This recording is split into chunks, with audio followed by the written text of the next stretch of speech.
Page 23, Improvisation. Each song contains a section for students to play an improvised solo, and this is typically after the second chorus of the song. It's important to simplify your efforts since most of the students are beginners. An improvised solo is best performed by students playing guitar 2, guitar 3, and keyboard 1. Identify the song's key signature and choose 4 or 5 notes from the song's designated scale for improvisation.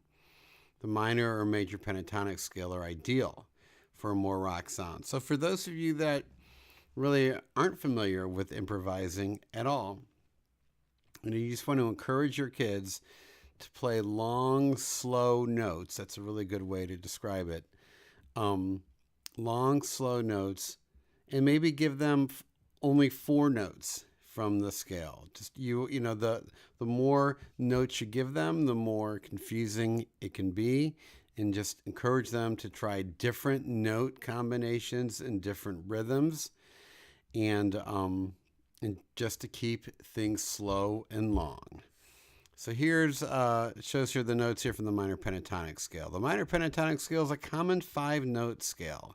It contains the 1, the 3, the 4, the 5, and the 7 of the minor scale. So in the key of C minor, these notes would be C, E flat, F, G, and B flat. The major pentatonic scale. The major pentatonic scale is a 5-note scale. It contains the root, the second, the third, the fifth, and the sixth of the regular major scale. In the key of C major, these notes, not needs, but these notes would be C, D, F, G, and A. You see written out here, those notes. Encourage students to improvise by creating different note combinations from the scale. They should play long, open rhythms, quarter notes, half notes, and have them played in a high register. So this will help them cut through the band. Especially a lot of these junior rocker songs, the guitars are down there on their low E string. The keyboards are typically playing kind of around middle C. So have the improvising up an octave. Just that will help, or have the person improvising play up an octave, maybe even 2 octaves. It's going to help them cut through the mix a lot more. Here's a teaching tip.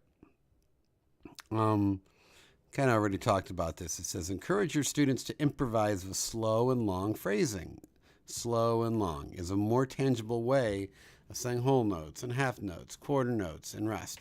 And model for your students just a simple 4-note improvised solo. Maybe have the band play a little bit, and you can improvise just by creating different note combinations with 4 notes, and even show them, maybe just on the spot as the band's playing, improvise a little pattern and repeat it over a few times. You just want to make it, and when you improvise, you want to make it sound melodic, and you want the kids, when you're done, to think to themselves, well, I can do that. That sounds easy. And this is something that a lot of instructors avoid. And I really loved incorporating this into my bands, and I really encourage you, once the group's pretty solid and can play the song, to start bringing in some guitar and keyboard solos.